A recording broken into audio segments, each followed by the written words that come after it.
So what's in a name? Mark Zuckerberg is hoping it can mean a new start. The Facebook CEO has announced he's changing the parent company name to Meta. He says it's more in line with the tech giant's virtual reality vision. But the rebrand comes as scandals cast a shadow over Facebook. Just called it home until now. The future, according to Mark Zuckerberg. Virtual worlds and 3D built with his technology. A future in which the social media empire that he created will no longer be called Facebook, but Meta. Facebook is one of the most used products in the history of the world. It is an iconic social media brand. But right now, our brand is so tightly linked to one product that it can't possibly represent everything that we're doing today, let alone in the future. But the Facebook brand has also suffered badly. The social network is accused of failing to remove hate speech from its platform and of spreading political strife and misinformation around the world. Facebook employees have gone public claiming that Zuckerberg ignored their warnings. Calls for breaking up Facebook's dominance are getting louder. You don't develop the competitive products that might protect kids or may do something about vaccine misinformation if they buy everything in sight and our government allows them to do that. The end must come to that. As Facebook becomes Meta, it seems Zuckerberg is hoping a new name will spell a new beginning for the beleaguered social media giant. For more on Facebook, aka Meta, I am joined now by Sophie Zhang, a former employee of Facebook turned whistleblower. Welcome to the day, Sophie. The rebranding is coming at a time when Facebook is getting a lot of negative publicity. I surely don't need to tell you it's been accused of failing to remove hate speech and spreading political strife and misinformation. You work there. What did you witness and what did you have to do? Thank you very much for inviting me to speak with yourself and the German people. So I worked with Facebook for two and a half years, from January 2018 through September 2020. And at Facebook, in addition to my actual job, I spent my spare time catching networks of fake accounts that were being used to manipulate political discussion and manipulate the citizens of countries like Honduras, Azerbaijan, and others. And I've chosen to focus on these very specific examples because they're indefensible for the company. Facebook knew for more than a year in the case of Azerbaijan, that the Azeri government was choosing to abuse its platform, to violate Facebook's rules, to abuse their own citizenry, and Facebook let them get away with it for more than a year. In Honduras, it was almost a year. And I don't at the end of the day, Facebook is a company whose goal is to make money. We can't expect them to fix their own problems any more than we can expect Philip Morris Tobacco to solve cigarette addiction. And Sophie, just to be clear, your important message is going out internationally, not just to the German people. I'm curious to ask you, how did you feel about all this? You mean the name change, or other or something else? About the things that you saw there at Facebook. It was very dispiriting and very exhausting.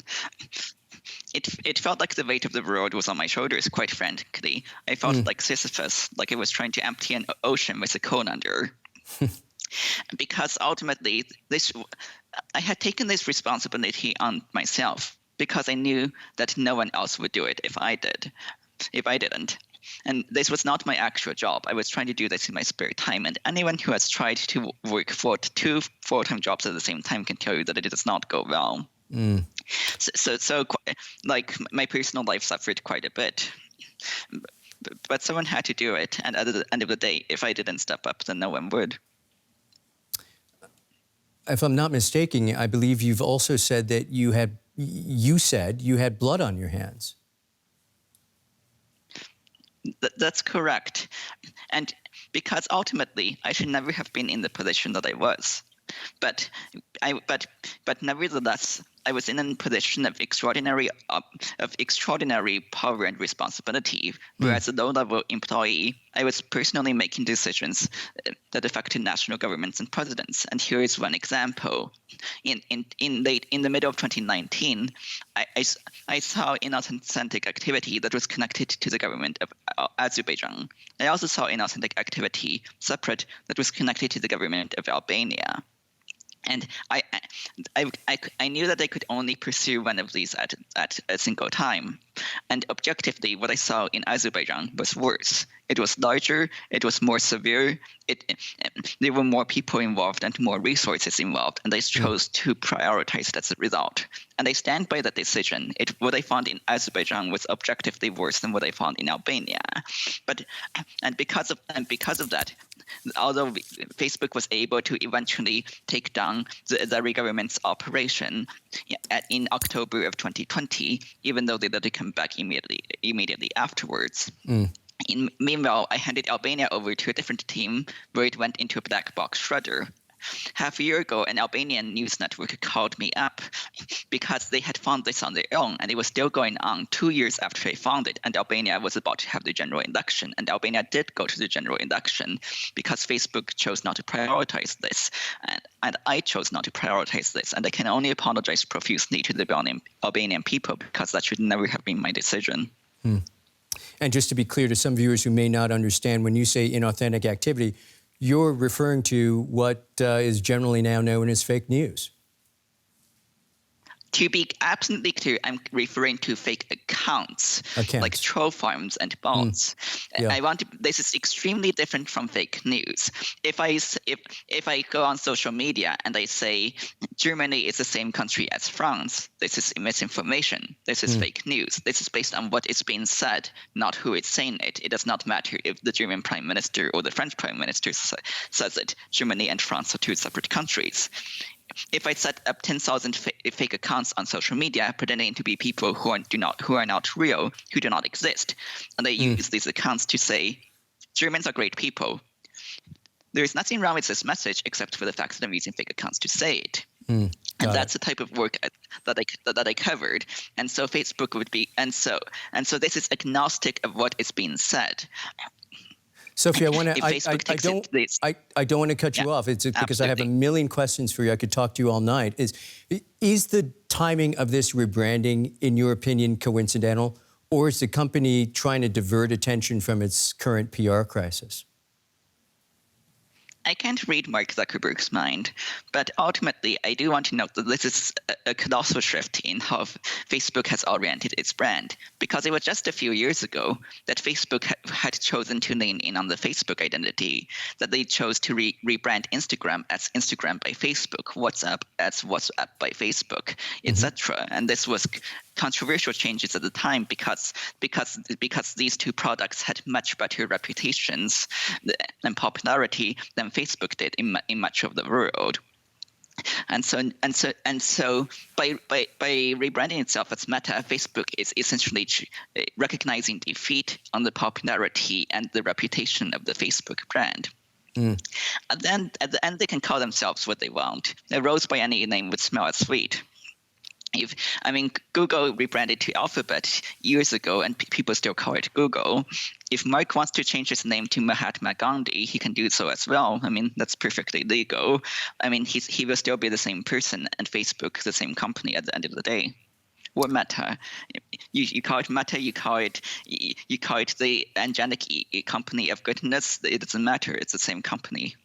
You clearly have very strong feelings about this. I'm curious to know whether you believe that this rebranding effort is perhaps a signal that the Facebook brand is clearly becoming toxic.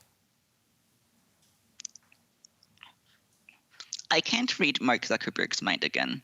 But in your opinion, do you believe that it might very well be a suggestion that it as a brand, it's becoming toxic? Your opinion?